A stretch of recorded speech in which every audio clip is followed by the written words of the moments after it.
Merci beaucoup, applaudissez pour la fanfare.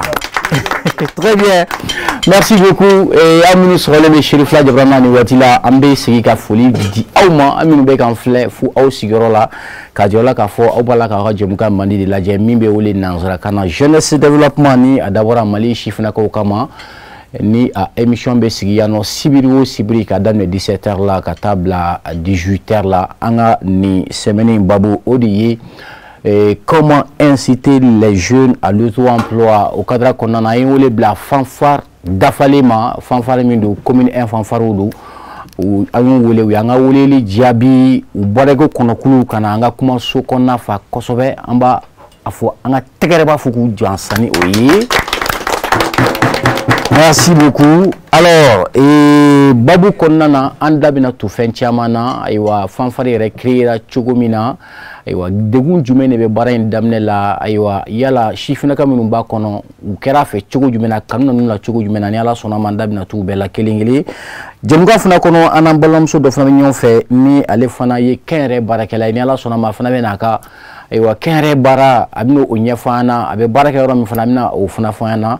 Bara min fana babu do na tawla amina o fana nyefana amba befo dante folimina babu aywa amba ale kono ka ban anga mawlilu amina wulu ko fo yana min ba to abchu ku don chogo mina ma folo ale di hawa kulibali nyafo chogo mina ale di ambala kay kana kayanno aywa bara roba mimbe yinno ale rebulu ni o ye H collection e ale bu o représenter kenekan amba fo dante folimina ko bastila.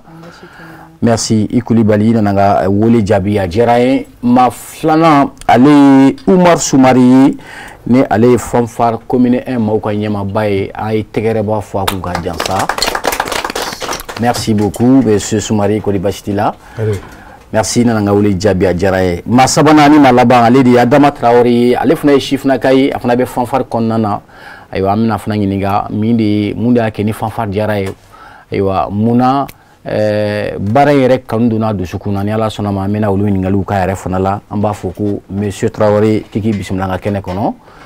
Merci beaucoup Chérif la Dabrani Flebaou aminu be kan fle Mali kono fo Mali ko kan kengeni ala faraje jamana kan ni enfant kramo yere be franchi jamana kan ni wati amba fo dante folie mina ka Mali ansaru bela jelen fo ka foko ni anchungu tolayi anga jamukan kono jeunesse développement ya futugo mina jamukan daele ni anga mawulilun yi na mina damne ni enfaye kenekan monsieur Oumar Soumari Kolibasiti là.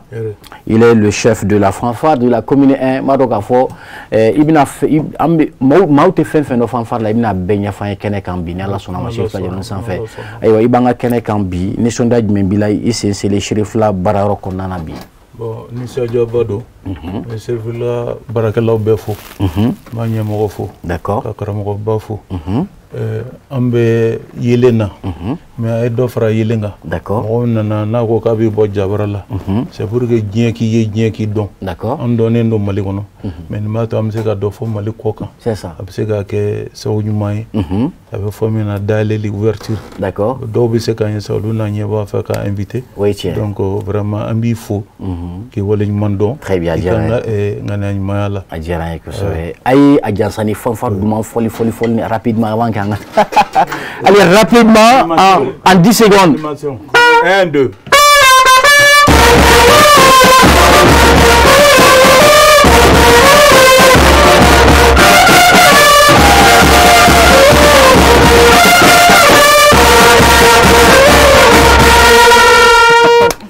Merci beaucoup, merci pour cet instrument mythique avec barami ke bien bella jelemba don nyana je tembi ka foko ni fanfare ta kenekan aywa ambe fanfare commune 1 ma foko sobe ola ambalamso awa Coulibaly Kolibasiti la tuguni amina kuma dima ka foko ki biselanga kenekono aywa iye bolu la barakela yi ina nanga kenekono bi e munde ni suna jumembe ela yana ngata njemukan.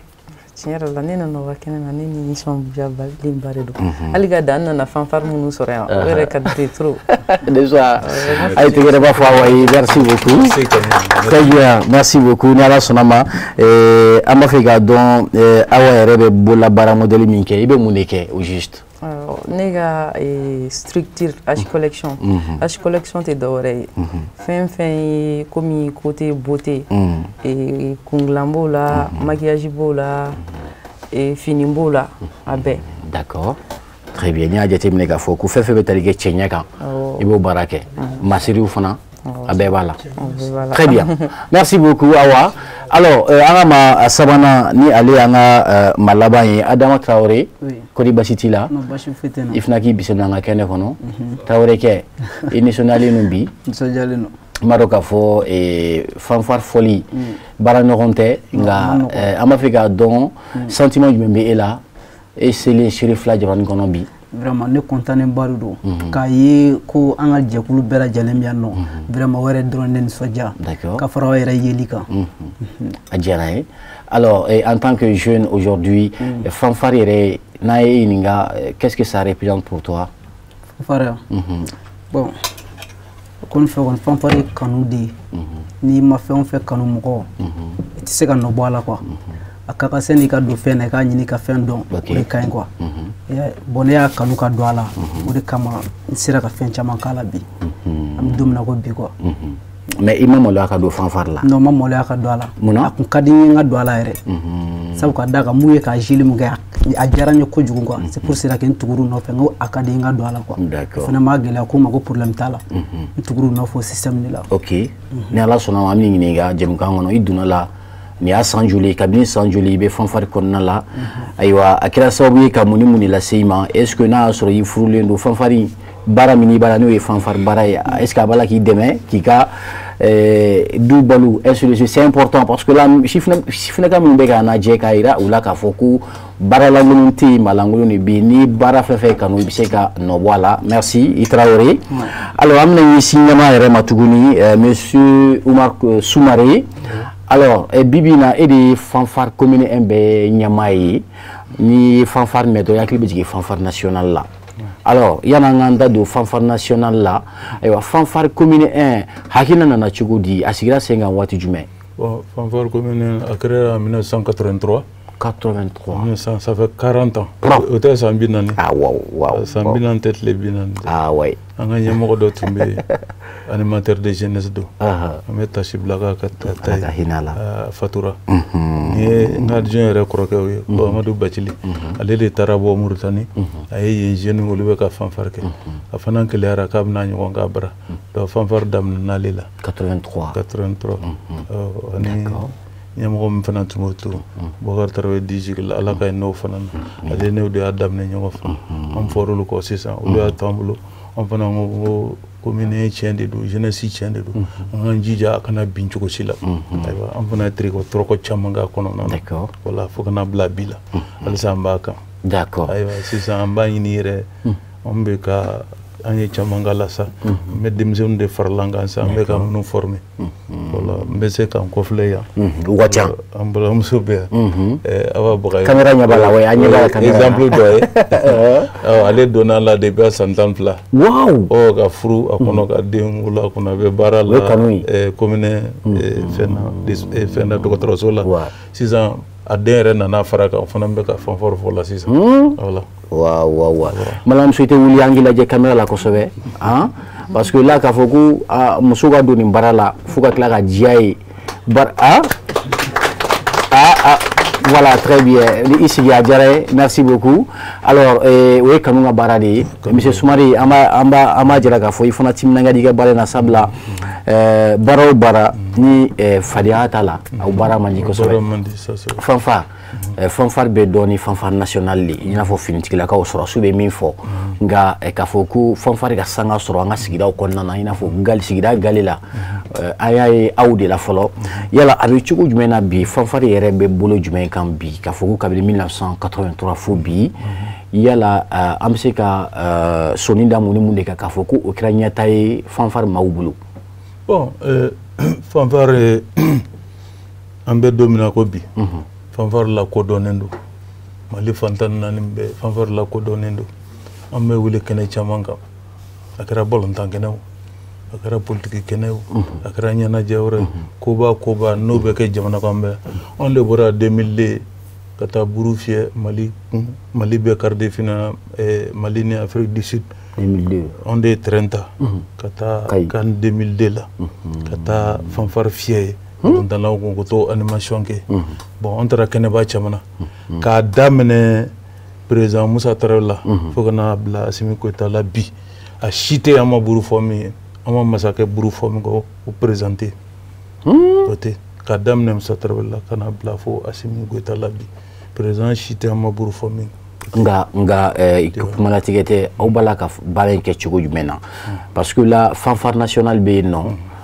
aw fana ka fanfare bɛ yen nɔ nga aw bɛ se ka aw la kodɔnna cogo jumɛn na fo ka taa a fɔ k'a fɔ ko aw bɛ taa jamana yɛrɛ kunkanko baaraw la est-ce que fanfare commune 1 a la kodɔnnen don jamana ɲɛmaaw fɛ wa fama ka dɔgɔ min t'anw dɔn dɛ est-ce que aw ka récépissé b'aw bolo bon non vous êtes reconnu légalement non bon disons on relève de la commune la mairie de la commune 1 o y'an ka institution de tutelle bon k'a fɔ k'an taara récépissé yɛrɛ ta bon on est sous la couverture de la mairie de la commune 1 parce que maire de la ka fɔ an ye ko on yɛrɛ ye commune 1 ta ye kuma tɛ fanfare ma donc an ka kuma bila ye an n'a ka kuma dɔ senfɛ k'anw yɛrɛ ye commune 1 ta ye kuma tɛ fanfare ma donc k'o ye kuma fɔlen ko ban. D'accord, voilà. Très bien. Alors fanfare baara in na an b'a dɔn a ma nɔgɔn kosɛbɛ an balimakɛ ko ko ale donna la a ma maloya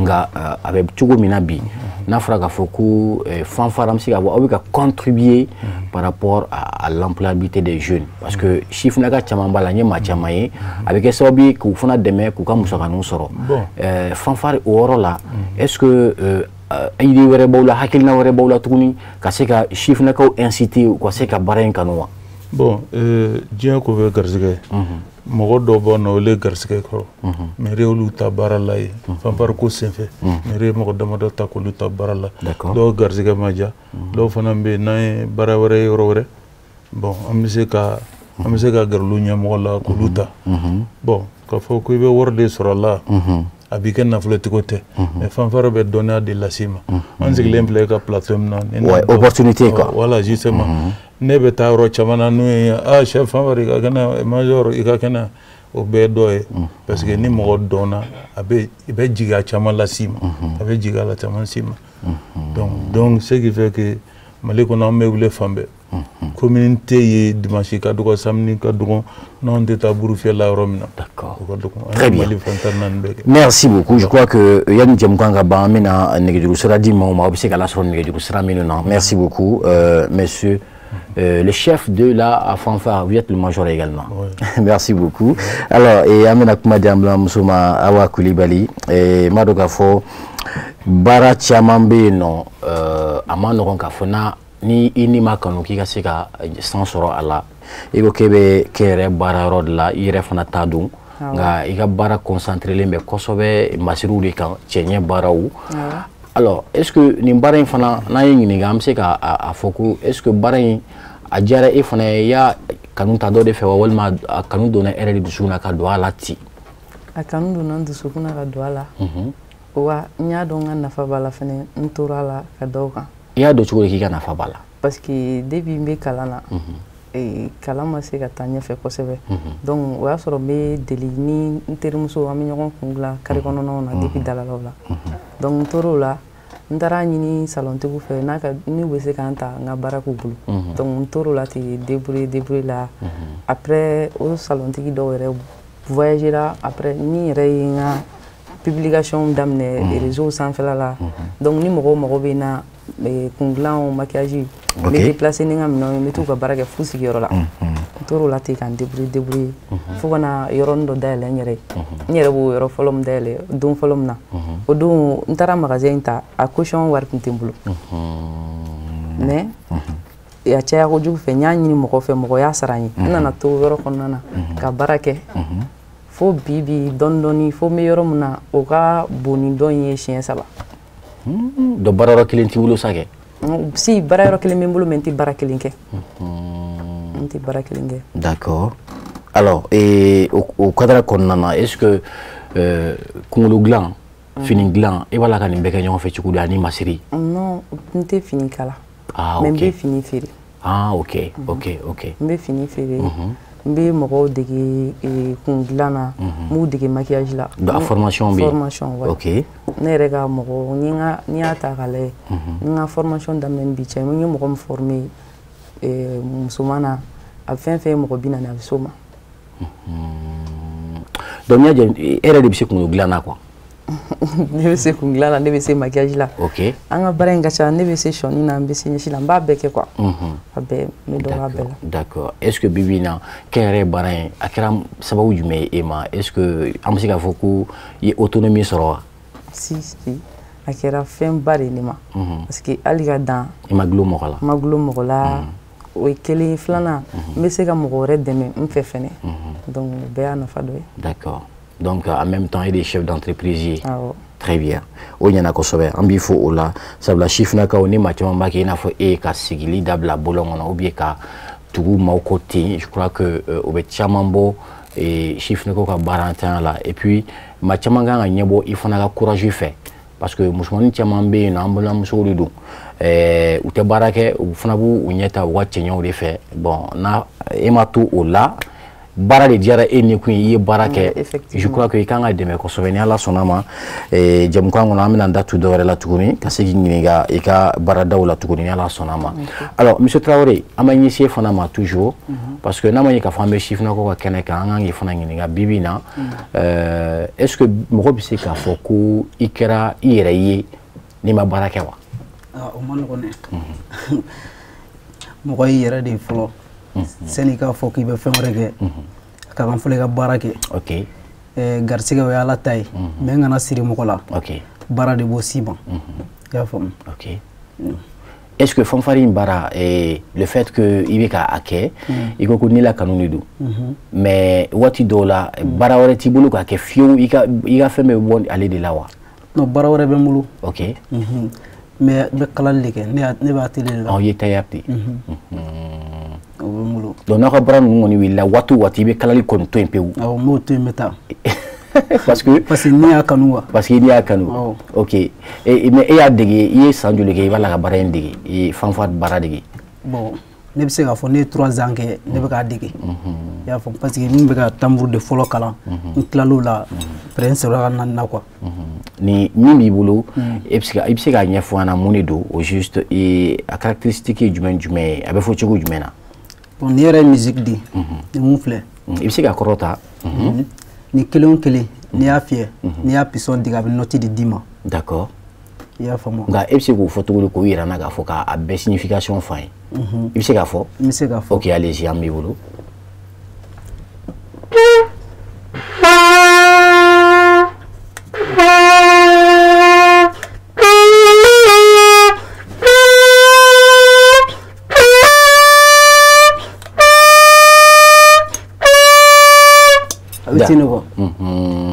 kelen o kelen n'i y'a fiyɛ a bɛ note dɔ d'i ma a bɛ kɔrɔ dɔ d'i ma a bɛ son wɛrɛ d'i ma a bɛ son wɛrɛ d'i ma d'accord très bien et tambour min i y'a kalan ɲɔgɔn fɛ de wa? non n m'a kalan ɲɔgɔn fɛ n fɔlɔla ka tambour de kalan après n sɔrɔla ka n ye ninnu ye u b'a jouer quoi comme olu ye sanfɛ mɔgɔw ye a nege ye minɛ n tilala ka tugu olu nɔfɛ o la quoi i bɛna sɔrɔ u bɛ se ka n kala la donc fana m'a gɛlɛya o ye n kala la ten quoi ok très bien merci Traoré hali bi an bɛ to ɲɔgɔn bolo an bɛna ɲɛsin aw ka ɲɛmaaba yɛrɛ ma sabula n'a ye dɔ fɔ nin na n'an m'ale ɲininka tambour yɛrɛ ye min ye a ka gɛlɛn k'a fɔ ko an bɛ se k'a faamu kosɛbɛ alors monsieur Soumare e min ye ɲɛmaaba yɛrɛ ye tambour yɛrɛ n b'a fɔ fanfare yɛrɛ ye mun ye au juste fanfare n b'a dɔn k'a fɔ i ye dɔ kɛ fanfare in na a mɛnna fanfare national n bɛ se k'a fɔ i ye maa caman fana bolo don o la i ye formateur ye yen nɔ alors i bɛ se ka mun de fɔ fanfare n'an tɛmɛna e kan an tɛ se ka foyi dɔn fanfare la fanfare yɛrɛ ye mun ye? fanfare ye ɲɛnajɛ fɛn de mais sɔrɔdasi fɔli de don c'est pour que ka galabu don sɔrɔdasiw la fanfare kɛra dans les années 1779 1779 Napoléon Bonaparte de 79 voilà c'est plusieurs siècles fanfare est là Bonaparte Napoléon de la c'est-à-dire c'est pour que ka galabu don sɔrɔdasi la ni sɔrɔdasiw bɛna taa kɛlɛkɛyɔrɔ la ou bien n'u bɛna ka bɔ kɛlɛkɛyɔrɔ la fanfare bɛ fɔ k'u kunbɛn et m'a remarqué hali ni les aigles du Mali n'an ka balontannaw bɛ taa Coupe d'Afrique la u taa aéroport la o fɛ et a sɔrɔlasiw de ka fɔli fɛn don mais yɔrɔ masakɛ buru fana don parce que fanfare kɔni i bɛ dunu fɔlɔ ka kɛ to lagosi tɛ i bɛ dunu fɔ ka mɛn kare kɔnɔ mais i tɛ fanfare fɔ ka mɛn kare kɔnɔ dɛ n'i ye mɔgɔ min ye ka fanfare jan ka taa cɛ fanfare yɛrɛ de bɛ mun de bɛ an ka taa lajɛ mɔgɔ bɛ wuli a yanga ka bon a yanga ka bon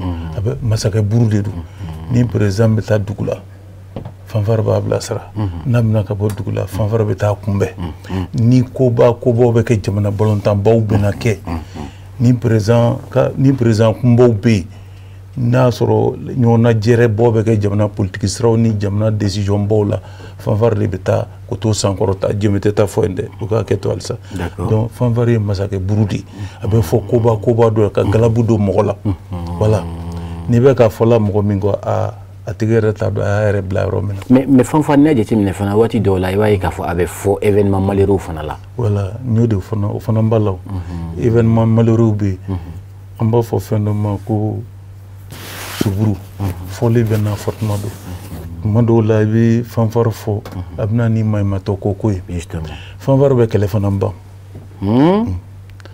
an taara Nana Keɲeba an taara Nana Keɲeba c'était en 2017 du fila tun tugulen don ɲɔgɔn na san 20 o dukɔnɔmɔgɔ si tɛ kuma ɲɔgɔn fɛ u ka du tugulen don ɲɔgɔn manikaw don dɛ yɔrɔ bɛn bɛ manika la u ka du tugulen don u tɛ taa ɲɔgɔn ka hɛrɛ la u tɛ taa ɲɔgɔn ka hɛrɛ tana la san 20 tɛ kuma ɲɔgɔn fɛ anw taara yen an donna du kɔnɔ ko taa foli la u ka mɔgɔbaw fɛ an donna du dɔ kɔnɔ an ye buru fɔ yɔrɔ min na dɔrɔn sigiɲɔgɔnkɛ bɛ yen buru seta ne fɛ a girifera ka taa don cɛ ka du kɔnɔ a donna cɛ ka du kɔnɔ yɔrɔ min na dɔrɔn o y'a sɔrɔ n'a ka mɔgɔw sigilen don an bɛ ka fanfare fɔ ne tun bɛ kɛrɛfɛla la n ka mɔgɔ wɛrɛ bɛ ka commandé a girinna ka don du kɔnɔ yɔrɔ min na dɔrɔn olu sina ko n jatigi nasa kɛ olu fana wulila ka a bolo sama ka n'a sigi u kɛrɛfɛ an taalen fanfare fɔ la olu la ka ɲɔgɔn bolo minɛ ka taa ale fana ka du kɔnɔ ka taa fanfare fɛ u ko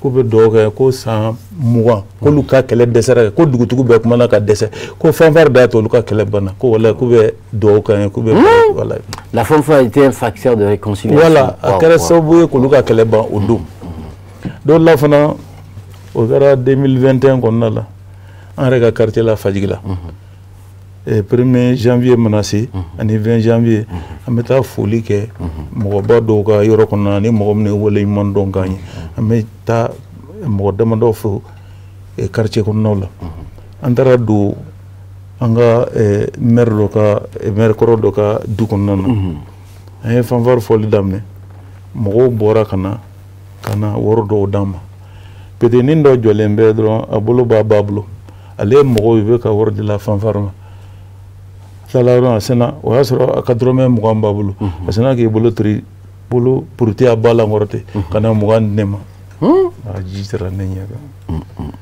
n'a ye ɲininka n ko e ni den tun bɛna ko 20 b'a bolo k'a kun bɛna taa furufuru san na k'aw de d'aw ma waouh tu vois c'est pathétique vraiment affection o kinikini bonyana non ne ma se ka yen ko fila kɔ donc la fana an taara kita o y'a sɔrɔ kɔrɔnfɛla a kɛlɛ wusulen don an ye dɔnkili caman bɛ kɔrɔ b'u la d'accord an taara dɔnkili kɔrɔma dɔ da ko subale suba ni ma ko jɔn ye wulu ye ka ba kin an fɛn fɛn bila jɔn de la ka ba ye ka wulu kin an ka bɔ kɔnɔ an fɛn fɛn sigilen bɛ jɔn de la ka ba ye k'a y'i kɛ wulu kan k'a taara wulu kin yɔrɔ mɔgɔ si tɛ min o dɛ an ko subale jɔn ye ba ye wulu kin na cɛkɔrɔba kasira ko ni janfa tɛ armée bɛ gɛlɛya min kɔnɔ ko ni janfa tɛ ni mɔgɔ t'u kɔ ka janfa kɛ k'u tɛ s'anw na cɛkɔrɔba kasira fa bɛ sigi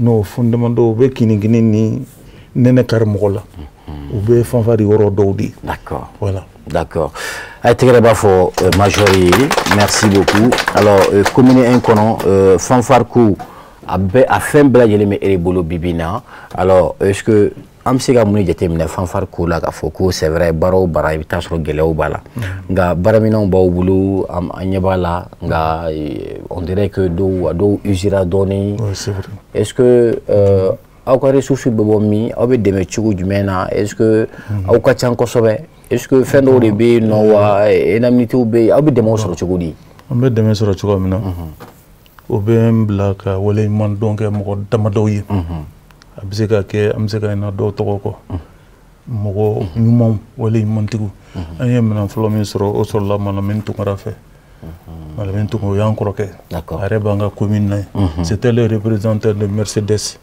o bɔra yen an ka maire dɔ tile la ko Salim Kamara a kɛra maire ye ale nana ni angevins ye ani angevins tun bɛ jɛla jumela fila ni ɲɔgɔn ya angevin maire nana a ye an n'u ɲɛ yɛra ɲɔgɔn na a y'o fɔ ko yala a bɛ se k'an ka fanfare dɛmɛ ka minɛn dɔ di yan ne ye lisi sɛbɛyɔrɔ la k'a di tɔgɔkɛ ma su tɛ ko mɔgɔ ni dɔnko cɛ n'o sɛbɛn ka da tɔgɔkɛ taara faransi san kelen san filanan u ye telefɔni ci ka na ko an ka minɛnkuraw nana a bɛnna 22 septembre na ko 23 septembre k'ale b'a dɔn 22 septembre ko ye fête mais la 23 septembre u nana minɛnkuraw dɔw ma est-ce que o y'an dɛmɛ o la n'o bɔra yen Isufu Tarawele Bani transport minɛn laban min m'an bolo o de y'o kura san ka d'an ma mɔgɔ dɔw bɛ yen olu ma minɛn san mais o y'an dɛmɛ finiko la aw ka fini aw ka teli ninnu la première dame Madame Touré Lopo à l'époque ale y'an dɛmɛ Madame Tarawele Sempara fɛn Sarangosi Saran o fana delila ka wari d'an ma an ka fini san Jibril Nama Keita Ala ka hinɛ a la o fana delila k'an dɛmɛ l'ancien maire de la commune ayi Jibril Nama Keita lui il était maire de Karan mais c'était le secrétaire général de Transaraï d'accord donc olu bɛ ye dɛmɛ k'an ma dɔw fana bɛ yen olu ma dɛmɛ k'an ma mais olu y'an dɛmɛ n'u ŋaniya ye u y'an dɛmɛ mun tɔgɔ Tarawele o bɛ yen Surakata o bɛ Korofina olu bɛɛ dɛmɛ se an ma a mɔgɔw ka ca n'an b'a fɔ bi a liste ka ca la liste est exhaustive d'accord waleɲuman dɔn ni komi émission surunya kama n'o tɛ n tun bɛna liste ye k'a bɛɛ tɔgɔ fɔ d'accord Sogoba fana bɛ yen d'accord rien kelen ka hakili jigin ok donc je crois que c'est lui qui vous répond directement an bɛ se ka kuma d'ale fana ma n'a ma ɲɛ k'a fɔ ko ɲɛmaa bɛ ka caman fɔ est-ce que fanfare e bɛ sensi jumɛn di fanfare ma au juste n b'aw fo fɔlɔ seri fila bɛɛ lajɛlen a diyara n ye vraiment an filɛ émission min kɛnɛ kan aw de sera ka nin opportunité d'aw ma bi n'an bɔra yan nɔ k'an ma fo n ka ca an bɛ kɛ fitiriwale d'accord k'a bɛ fanfare créera téléso ka ca mɔgɔ si m'a invité sur son plateau d'accord c'est la première fois depuis 40 ans est-ce que i bɛ se ka wuli ka na yɔrɔ la parce que là j'imagine que caméra tɛ k'i ye ka ɲɛ voilà il veut changer de place mais il veut rester c'est bon non ok restez sur place ok allez-y ça fait 40 ans maintenant mɔgɔ si ma nin opportunité d'aw ma ni seri fila tɛ donc n'an bɔra yan n'an m'o foli kɛ an bɛ kɛ fitiriwale quoi donc fanfare filɛ nin ye fanfare ye commune patrimoine de ye bi mais a bɛ créer don min na autorité minnu tun bɛ yen d'accord ni de tun ye fanfare ye à l'époque jumɛn kun don olu ni de tun ye fanfare ye c'est olu ni da ka de fɔ a ka créer bon donc depuis u b'an ta mobili la ka taa base la fo ka n'a kɛ n ka cɛ ka mɔgɔ sara spécialement a bɛna an former commune kɔnɔ an ka défilé fila kɛ devant Moussa Traoré en 86 et en 87 88 défilé ma kɛ an y'o défilé fila kɛ ka défilé Moussa ɲɛkɔrɔ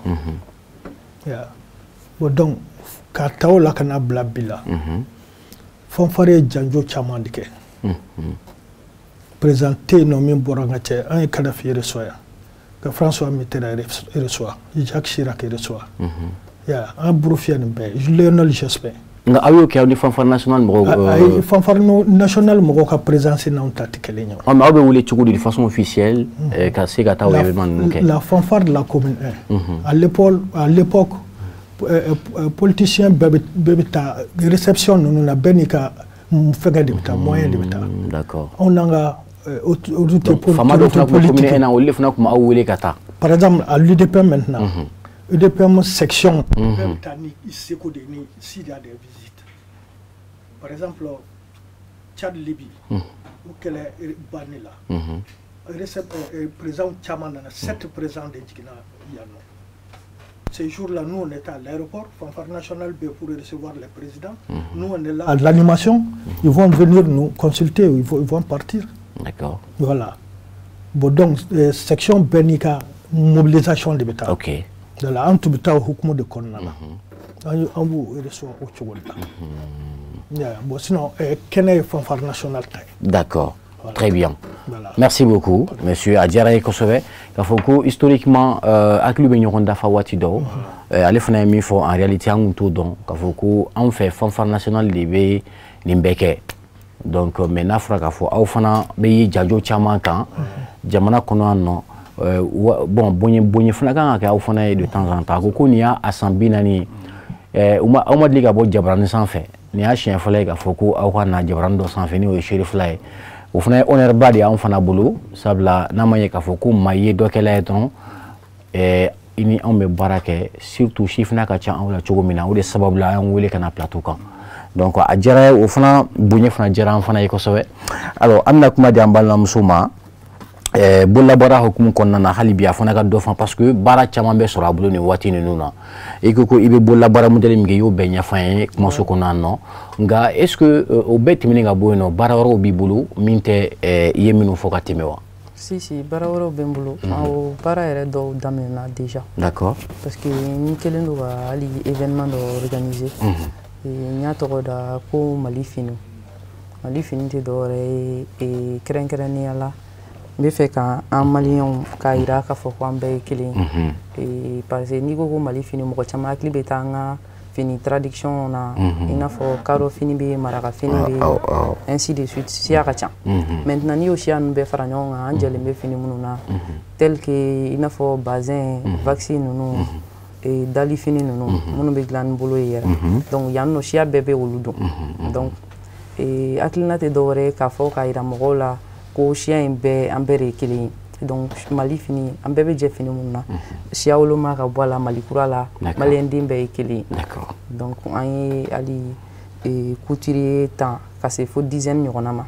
Donc parce que imana fini sans chogo chogo iga bagi ñana chogo chogo fika te mo ulu ga sera fait donc en tayru ta no ulu na baraka ñogon fait en manken. D'accord. OK. Donc mali fini ala ngini jume. Mali fini ala ngini ka mali ndimbe ke kambe kala ñogona.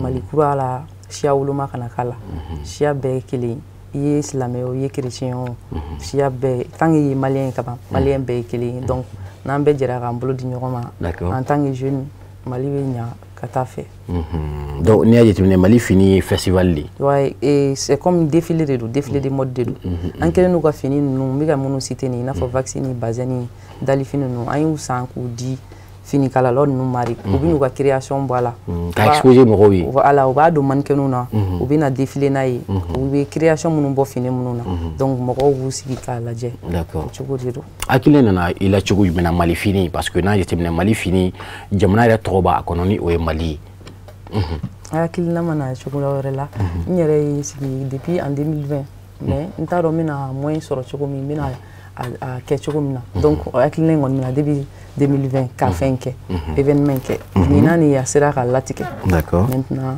donc, ni sera un général, ma me fait un inclina benena, ni un plan pour un année cafouille, me faire rendre demain un ake. Donc, ayant débrouillé, il faut qu'on a 600 pour au début, Taïrou, il y a un fameux à Gana donné, mais 600 ça va. D'accord. L'événement est prévu là-bas. Le Mali finit avec deux humains, avec les humains. Il y a la fin Europe n'a qu'à qu'on défilé fnaïwa. Je sais qu'il n'a dit qu'il a daté là. Fin Europe n'a qu'à qu'on en a défilé civil le 25 samedi. D'accord. Donc 19h au Rati, palais de la culture là. Ok. Je suis un peu mignon sur près de la culture là. D'accord. Un peu Mali fini d'où? Mali fini. D'accord. Très bien. Merci. Il y a une initiative parce que là, un peu Mali mignon bi, un peu magobe bena. Bekaseka son tama en Bekaseka kenyon fait tout mina ni au hakina d'Ofna. Merci beaucoup Koulibaly. Alors monsieur Koulibaly, c'est important de le savoir. Est-ce que monsieur Soumaré, excusez-moi, fanfare de la commune 1, est-ce que Bibina Amsika Foko a eu ni Jamana Nyamauche? Est-ce que y a un là a eu fin de bénéficier ou il a fallu recrutement non cadeau fanfare national là parce que là déjà qu'il y a formateur. Est-ce que depuis avoir fait une créé en 1983 phobie, est-ce que fanfare a produit de la recruté Jamana Nyamau fait cadeau fanfare national là? Bon, au Moroté. Mais do est changé sur cadeau police nationale. Police. On a élément de les changé sur cadeau police nationale. Mais Moroté, mais changé sur cadeau fanfare nationale. Amala ngini wa walma umasega nyesoro. Bon, disons que amanya soro. Sinon Mokodo bise ka baraki fait. Bon, na ko aba arrêta moya konona. En kanga noche parce que toujours que mes formations que mes mokota ne ebora sisa même recruter ko blono la parce que en formation te jo ante jo mo ni ka hereche ni ere soro rom na ni barakula soro rom na ni ko bita en tant kanga noche est-ce mais en pendant zera nyamo ma chama ka dairula ka fo ngam do be amba fe ugato fanfare konnana ni chuwa bise ka soro e merla ou ni chuwa bise ka soro ali sigi commune konnana barakola bon olu do sera soro do fana chamambe mi ma sera soro voilà chamambe mi ma sera soro c'est be do ka fo barakola femi sa mano voilà. D'accord. Est-ce que au bête est boino parce que n'y a fina tout comme la djemkan kono c'est important fanfare qu'on a là au niveau de la commune 1 il y a la commune vraiment farala au kawa wolma est-ce que vous avez envisagé ça aussi de pouvoir coopérer avec peut-être les autres communes et mi wa fait cadeau fanfare là? Non, fanfare d'aller lendo fanfare de droco parce que ko nta commune ngona kité do la ambulo de mali demsen bekle ibora dien roro kana ibse kana kana do la ne milene Naya Damene Misarakadi. Moi, je suis d'abord de la commune 2. Mais Allah la quand ne boro la tourne quand la commune 1 kononana. Mais ali quand ne to commune 2 la quand to Misra ne kumbenga bolifenta kana fanfare jouer commune 1 kononana. Allah la quand na nana sigaro sur commune 1 kononana. Ate kavoko ni ta commune ora la kite do la mo fode. Parce que adale le no Mali jeunesse be. C'est un patrimoine de la jeunesse de la commune. Mais c'est toutes les jeunesses de toutes les communes sont les bienvenues. Na kanungo nembile ba fa kake en tableau fona be so sérieux ma problème tala. Très bien. Et koko fanfare qu'on a là ko auté au sebata winga opportunité yorodu sabla yibse ki to là et be faire la soro akonna là. Mais est-ce que andaka ngama mina doni est-ce que fenobe peut-être que kafoku kalo fanfare mo aminu bala commune ena kafoku kasiga demba ni la hene doni kafoku fendo be sur la kalo ko di au mayna fo une prime ou bien peut-être autant mais ambe folie fin feke mo mona wule 600 aka manifestation na tarifu de vola amba fo nga tarifu e ban wule amtika fin animé d'accord men worsara bon on yara antola nya organiser andara conti dans la banque là conti dans la ka wor marokono conti do fana be o yan re bulukoro ni fengele manana chango waso wor marale mambulo mo boko do dafela la ali tenu flanga na wara de ka fensa nindo ande wor mara ka se fo akedola ko kala ayre ala ka foko sarade banya ko no bien primina dani kalo sarawtede madame Koulibaly ko sakab na wuli mais avec là qui brode le portefeuille parce que andana tafu idéal sonama peut-être que dans cette émission awani muruf na blabla mais abe commune e minga mara konnana e kerengena la mairie est-ce que au maire la ka sabla aka je ne sais pas on a ti aka tchugo sila ka foku maire contre commune 1 konnana ko alete deme doge ka nyesho makalo parce que afuna dématiqué est-ce que dans la mesure que vous n'êtes pas institutionnel, est-ce que voilà ne famille faire no biseka ke angana be kila peut-être city non te amerom nabi ne te kam ko crofode parce que anti ngalunda mbola mer tamantemena anu chama chegelara mais mer mimbe bianga tienfo a chama ka wi ai ayan kanundi anila koko be ko biseka kenya na koko be ko be kene bay avant wule katola Ah, là c'est bien. Bon, donc, allez, rebo, chaman waro boko di prestation waro. Moko do rebo nu do allez la, anga bolontan final anga nimbe, fanfare ni ngadama. Allez rebo waro boko kunku, fanfare sara ulaw. Koko noye kene baye, komini ngono amana ke roro, mere ba ambla katay. Wo senfe ambe resrola. Kanun de boke. Akone an kanu. Ma boka boko wortigi bado ay ni keta utew. Mais ni moy kanu. Ni ala sedo ka dundu la ou na opportunité do di dun la be abo ate here kan kumane ma boki. D'accord. Boki. An kanu me mer fan felala. Wala an kanu baba fa. An rebeta antum ta cérémonie chawana. Ni mer do reso ni fulu kungulo jenge ta fa kan yi. Mais ale be na kan fodi. Na be fodi dam na ko ka fanfar mo ko fu. O te kanu ya. O kanu yi considération fana. Considération de. Vraiment même fou. Mais ba don ni occasion président da dongodo. Ta ga ere da wala ta kumani. Na ngba même re fana wuli kana kenen kan. Kuma ndenga du. Ande wala ibe minga mode fo. D'accord. Très bien. Wallahi an kanu be monsieur le maire Erola Omar Tuko. D'accord, très bien. Moni fini be nyumange ate dugu fana. Voilà. Ate dugu awi mi fo amasa abalolu. Abalolende nya fare yana mo chaman temena lutu ndafa kan yere. D'accord, d'accord.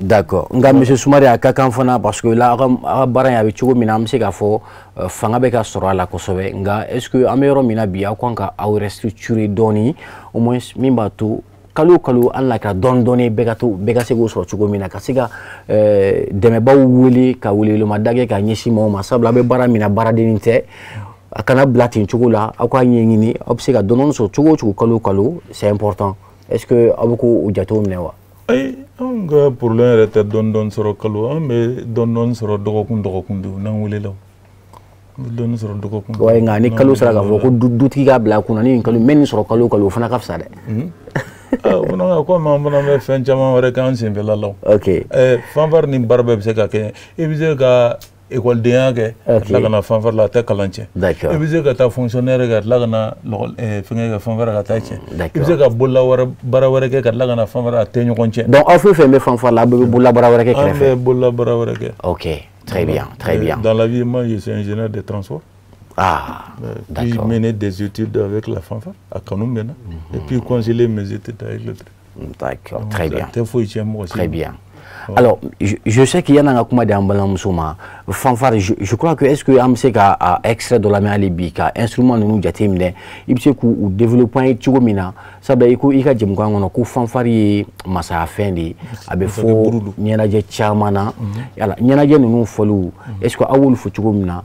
Ni nimbe ni masake folie ni folie est-ce que ibseka o nyafana ko o folie kan an kene kan iku olu nyafan don doni ou ba a sondi iba nyafan kata c'est possible morceau dobe afo animation d'accord ka ko manyaka ke ko la be fo ma ko ambiance oui ambiance ko oluyi bon ni masake binale itana ambiance fo be masake burdo fo fana bi masake trauma OK donc est-ce que vous savez au fo ballon d'aro fana ne kubu be di o le jonjo lo fana ni so jara d'accord fo lu be mais mi fana fo ni so go fana be kuma in foli man ne ko sabe amba fo mina ko suburu fana be bon no do for aleni nyeji bi senteke kona be bo madla erebe ka fo jibe korkore ire kana c'est tout batiki do d'accord do banyo. D'accord. L'animation. Zimboli. Awanyefo, Zimboli. 1, 2.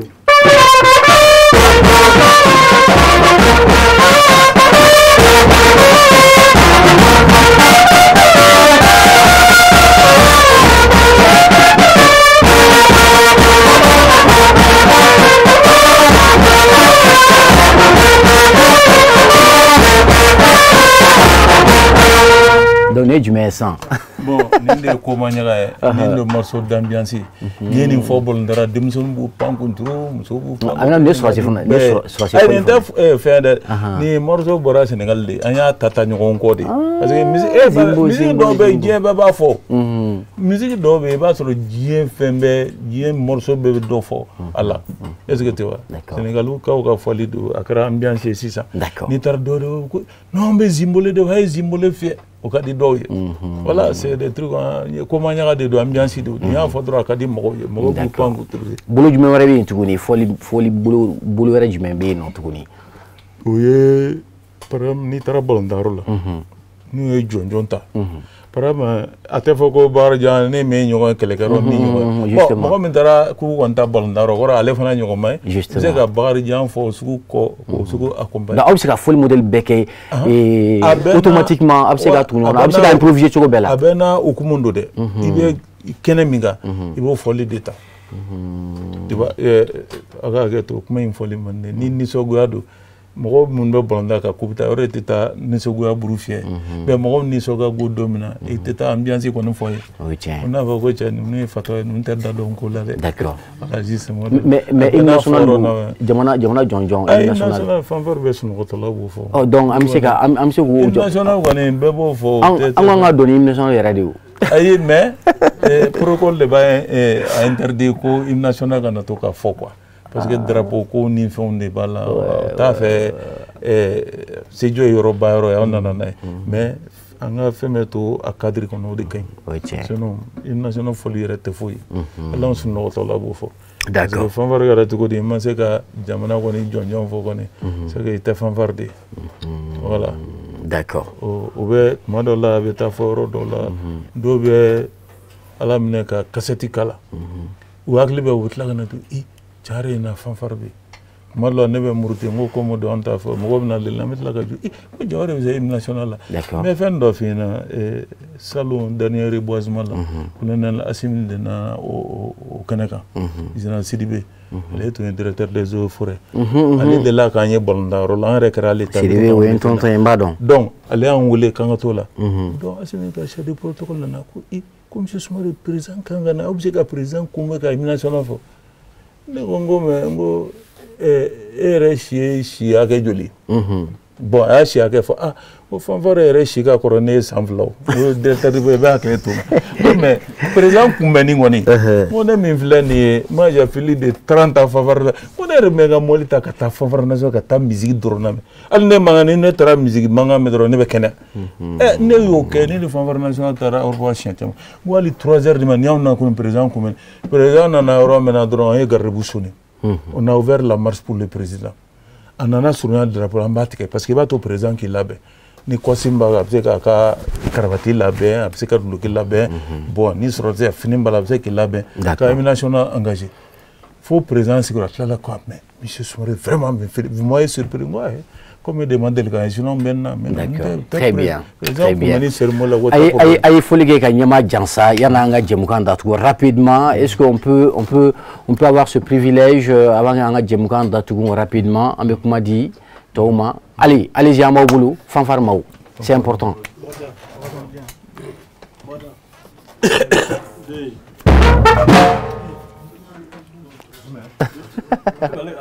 bon on y va allez-y. Voilà. 2.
Merci beaucoup, la fanfare de la commune 1.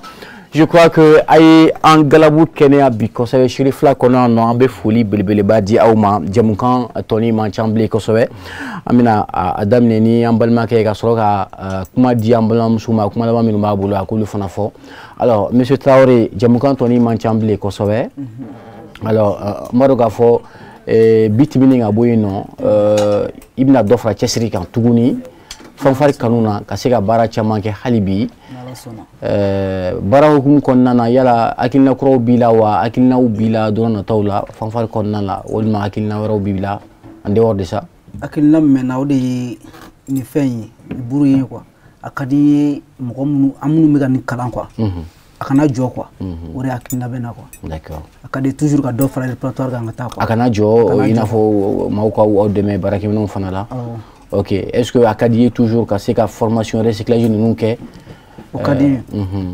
d'accord est-ce que welewelekan b'i bolo ka ɲɛsin sifinnakaw ma jeune ɲɔgɔn minnu bɛ yen nɔ u ka se k'u intéresser baara in na sabula fanfari fana ye baara min ye baara lankolon tɛ bon welelakan kɔni bɛ ne bolo ni y'a kanu bɛ mɔgɔ min na i bɛ se ka na fanfari ka datugulen tɛ maa si ye d'accord n'a kanu b'i la i bɛ na n'i nana dɔn ni i yɛrɛ b'a la n'i bɛ se ka mun jouer donc i b'o jouer donc n'a ye i tɛ se k'o ta i bɛ se ka mun jouer a kɔnɔna la an b'o d'i ma k'i kalan o la quoi. Merci. Merci beaucoup, monsieur Adama Traoré Odjaraïen, Amena Koumadi Ambalma Moussouma, Awa Koulibaly. Je sais que peut-être l'événement que vous allez organiser, c'est pour le samedi, aujourd'hui, ce soir même, à 20h au Palais de la Culture. Alors, est-ce que l'événement est konana, mon défilé de mode, est-ce que artistiquement, c'est gaski ou fendo fanaywa? Mais il faut artiste ou les noix ou le mamou, surprise ou du ménévino. Oui, prestation d'artiste bien ok. Au coffre tapis rouge, fais bien, mon minatara à la jedron. Il l'a vendron malifino, on a rataniana jane la jedron. Au fin de ça, que ça va oui, gadumbulo basoro. Parce qu'un clé nous a membre de jury roble, non. Tombola de bala. Non, tombola te. Le jury nous bendron, il a parlé, c'est un fédron. D'accord. Donc nous avons choisi ben élément. Donc dombulo bele le ambulo kadima. Il y a la donou betchiko il parlait de la culture la foufou de doa ou alma quartier de bala ou alma bière de bala betchiko di. Bon don sarabala. Quartier bala il n'a faut inviter bala et puis don sarabala fin. Parce que ankele no ka ticket ou quelques menani ka quartier ou ke wakili. D'accord. Ok, ni minu bena ni minu makobe ticket la avec chugudi ticket be free événement do ere. Ok. Numéro fene be ni min be fe ka soro ñani événement ci fene. Donc numéro fene be. O numéro be di wa walna ali. Awam c'est ko numéro di. Ok. Pour c'est ka wol ke 77 39 31 45. D'accord. Donc ni numéro yongoli la dron. Ibe ticket soro. Ibe ticket soro. Ticket joli tuguni. Ticket kemenani quartier wakili. Wakili. Très bien. Je crois que l'événement c'est ce soir au Palais de la Culture. Événement min troye ko Mali fini amena fembe anyana Mali fini mon ani akunye kasega show kalanso nyona bem sega sabati ma nyon chetugumina. Merci beaucoup Adjarin.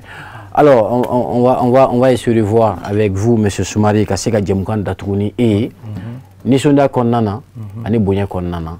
D'accord ngania fla de benena. Ne ba fe nga ke sabubi.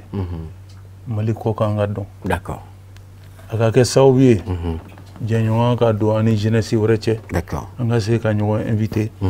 Ka falen ka ni nyon che. Ka dne fana. Mo munu nyemba na munu tlobana. No se ka deme nge fanfare minangola. D'accord. Minanu no fana commencer à we doni gati. Ni mo min ba fe ka ndeme. Minangora sorola. D'accord. O be janye ko sobe. Parce que nyon barakala te o kasra minande biblo. Minanu commencer à ka sege. D'accord. Nambora yan studio kono foli dobe namoke ameke fitri wale ma fe ka karmo ke fu Ousmane Chérif Seyd Chérif Ousmane Madana Hidra mi watila ma fu fana yan kanu nantara fu 20 janvier la aka sesi be bo fo sanga so sambe ke nisi ayre be bo kana name ka futu tan ka do kan alna do samina anga fako abe anye sigitu a dembulu amna ki denga fenfe ta fo a ko karam ko capitaine yoro la ko naw na ko bismillah o ye bonya ni nyo mo ba o ka nin bonya kan ye n'an bɔra studio kɔnɔ n'an m'a fana fɔ an bɛ kɛ fitiriwale an k'an k'o fana fɔ voilà n'i y'a mɛn i bɛ taa kunun ta yɔrɔ kunun ta jara n'a fɔra ko an bɛ taa hali n'an bɛ taa n'a fɔra k'a tɛ dɔrɔn an yɛrɛ bɛ nisɔngoya hali ɲinan an bɛ taa an fari fɔ la k'a taara Faransi an yɛrɛ fɔra belebele kɔ kuru fɛ ni Ala sɔnna ma an bɛ dugawu kɛ Ala k'an ɲɛ mɛn a la amina rabi aw minnu bɛ nin baara Ala ka bolo mɛn a la denmisɛnnin aw ka maakɔrɔba si d'aw ma an b'aw fo ka wale ɲuman Ala ko dɔw minɛ alors monsieur Soumare yani jɛmukan ka bɔ aw ka émission ka k'an ma sababu kura ye ka kɛ sababu ɲuman ye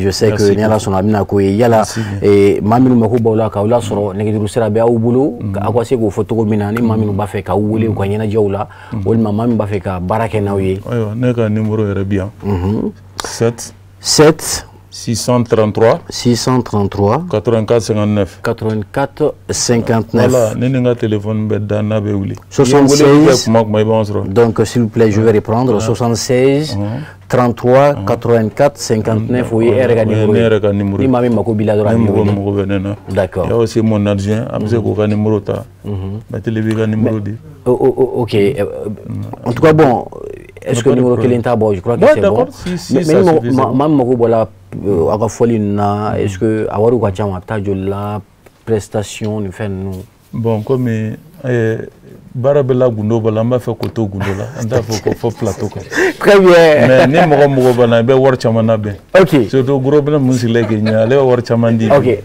donc su in na an bɛ ɲɔgɔn sɔrɔ palais la n'est-ce pas bon komi an fana kan ka fana dɛmɛ si fana ka don wuli waatinin don an bɛ ɲɔgɔn bolo an b'a dɛmɛ a bɛ ari o n'est-ce pas i bɛ fini dilan i bɛ musique fɛ a bɛɛ de ari c'est ça a bɛɛ ari de c'est ça voilà c'est ça merci ari ye mun ye n ko fɛn cɛ ɲuman de don ni musique da a bɛ mɔgɔ de n'i ye fini ɲuman fana don a b'i yɛrɛ nisɔndiya hali n'i yɛrɛ mɔgɔ pari i bɛ nisɔndiya i yɛrɛ c'est clair et net merci beaucoup Ala k'i fana bolo mɛn a la a diyara ye kosɛbɛ an ka to ɲɔgɔn jigi a la diɲɛ ko bɛɛ sabu ye aw bɔra ka komi an y'an dɔn voilà c'est possible a ye duwawu k'a ye a bɛ baara min na ni a ɲɛna a bolo je crois que c'est ça l'importance a fana tɛ ɲinɛ aw kɔ i yɛrɛ ɲɛ bɛ na su in na i b'a la ka belebele dɔ bila ne ɲɛ an b'a daminɛ o la d'accord ni Ala sɔnna a ma inchallah mɔrɔ 8 mars fana bɛna se i bɛna musow ka don je crois que baara caman fana bɛna kɛ o fana la kosɛbɛ merci beaucoup vraiment nisɔndiyalenba tun bɛ kumaso kɔnɔ bi an bɛ jɛmukan datugu ni aw ka fɔli dumanw ye ka sɔrɔ ka kan bɛn da ɲɔgɔn ye ni Ala sɔnna a ma aw minnu bɛ k'an filɛ nin waati la ni aw fana b'a fɛ ka jeunesse développement dɛmɛ ni fana dɔ sabula an fana bɛ k'an seko kɛ maaw ye n'aw b'a fɛ ka an dɛmɛ i n'a fɔ sponsor ta n'a fan fila ninnu na ou bien ni maa minnu b'a fɛ ka jɛmukan kɛ n'a ye aw bɛ se k'an wele an ka nɛgɛjuru siraw la 63 00 12 95 63 00 12 95 merci alors maa min tun b'an bolo bi ka babu kɛ o de ye ma fɔlɔ monsieur Oumar Soumare il est le chef de la fanfare de la commune 1 du district de Bamako an b'i fo kosɛbɛ merci beaucoup ma filanan ale tun ye an balimamuso ye Awa Coulibaly elle est la présidente, sinon la directrice de H Collection. Merci beaucoup. I ka nali diyara ye kɛnɛ kan ma laban ani maa sabanan ale tun ye monsieur Adama Traoré ale fana ye si fana ka ye a donna fanfare la a ko ko a ye fanfare nafa ye merci beaucoup maa minnu fɛn fɛn ye u sen b'u kɔnɔkɔrɔ ka se an ka kumaso kɔnɔ bi an balimamuso fɛn fɛn bɛ yan nɔ ani an balimakɛ an b'aw bɛɛ fo kɛnɛ denbara kosɛbɛ an b'aw fo kosɛbɛ dan tɛ foli min na aw bɛɛ ni ce aw ka filɛli la an bɛ an baaraɲɔgɔn fo Adama Saliya Coulibaly fo ka taa se Abu Jabati ma merci beaucoup olu de ye n dɛmɛ ka se ka jɛmukan in sigi sen kan cogo min na an b'an ka directeur ba fo ni o ye Ousmane Sogore fo Bangon na direction na yen nɔ an bɛ an ka ɲɛmaa fana fo Mohamed Keita Sherifula Jabarani filɛbaw an b'aw bɛɛ fo dan tɛ foli min na ka kan bɛɛ da aw ye aw bɛ se ka jɛmukan in lajɛ ntɛnɛn don 11h midi ni maa min ma se k'a lajɛ sibiri don sibiri wɛrɛ an bɛ ɲɔgɔn sɔrɔ yan nɔ kɛnɛ wɛrɛ kan ani maa wɛrɛw bɛ ɲɔgɔn sɔrɔ yan nɔ ni Ala sɔnna ma aw kan bɛɛ jɛ waati wɛrɛ an b'a datugu n'aw ye allez-y